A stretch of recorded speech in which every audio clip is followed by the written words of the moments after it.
Good evening, folks. It's 14th day of November 2011, 5 days after Carrie's surgery, and she's home. Please note the ironing board in the background there. We're recording this in the den. Anyway, she's home. She's doing quite well. She's moving around the house, getting up and down out of chairs, getting out of bed, uh, doing all those kinds of things. We had a visiting nurse here today who assessed her. Things look good, and we're going to have some physical therapy people come this week, and I think they will work with her on her walking, make sure that she has good balance and everything, and that'll all help too. I had a conversation today with a young man who used to live next door to us, a young man by the name of Mark Evans. And Mark Evans has been touched by the Spirit, I guess that's how I would say it, or called by the Spirit or called by God to take up the ministry. And he does it not full time, but he does it part time. But he certainly has become a strong believer in the power of the Lord and the power of prayer.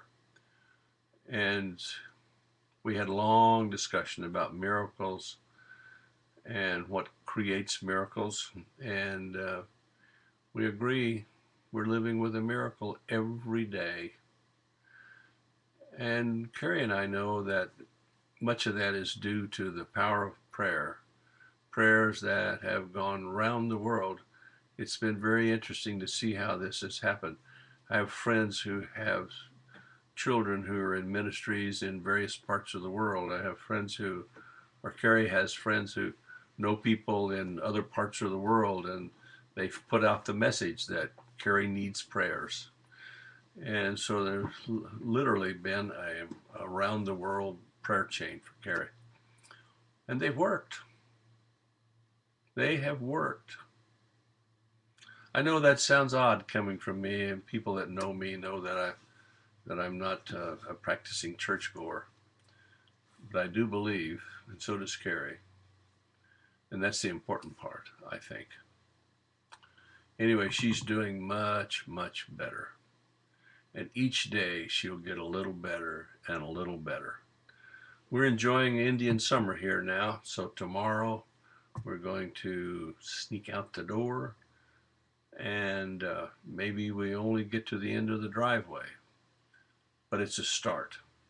She's for this next week. She's supposed to walk 5 minutes a day, twice a day. Um, so we'll maybe venture past the end of the driveway. So we'll see, but we'll be out there.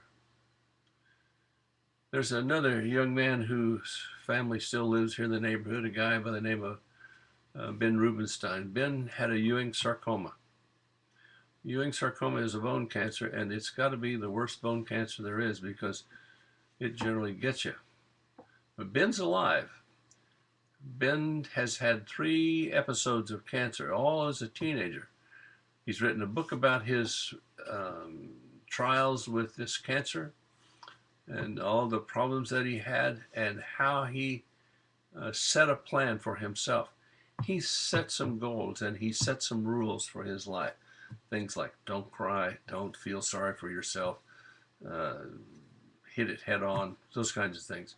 And I would say that's exactly what Carrie's done. When she's been confronted with these things, breast cancer, the open heart surgery the first time, uh, the chemotherapy for the breast cancer, the radiation therapy for the breast cancer, all of those things, the fall down the stairs, the broken neck, the surgery for the neck, the strokes, she's picked up and kept on marching. She's, to me, she's the strongest person I've ever known. I've known lots of very, very strong men. I've known a couple of Medal of Honor winners, but I got to tell you, she beats them hands down. She is evidence that miracles occur. I think that somewhere along the way, she is going to find that She is, well, I know she is. She's inspiring lots of people. There are many people who know Carrie and many people who say what an inspiration she is. None of that would have happened if it hadn't been for all of the people who were concerned, who care for her and for us, for both of us, who have offered up prayers, who have supported us in many, many ways.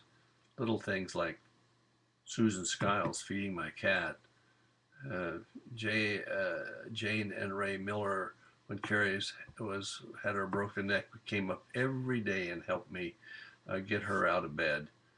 Uh, Bringing in my newspaper, taking out the trash, uh, bringing meals, and those kinds of things. They all have helped.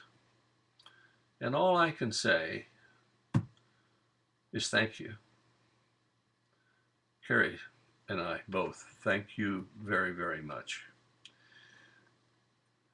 Your friendship, your love, your prayers, your warm thoughts have supported us and made all of this possible. They have helped us find the right physicians. And my way of thinking, they have guided the hands and eyes of the physicians also. So, once again, we want to thank you. We'll keep reporting back to you on Carrie's progress. I feel very good about how things are going. Oh, she had a nice spinach salad for supper tonight, by the way. Something she hasn't done for a long time. But we'll keep reporting back to you and letting you know how things are going. And in the meantime, again, we thank all of you. We wish you a pleasant evening. God bless you, and we love you.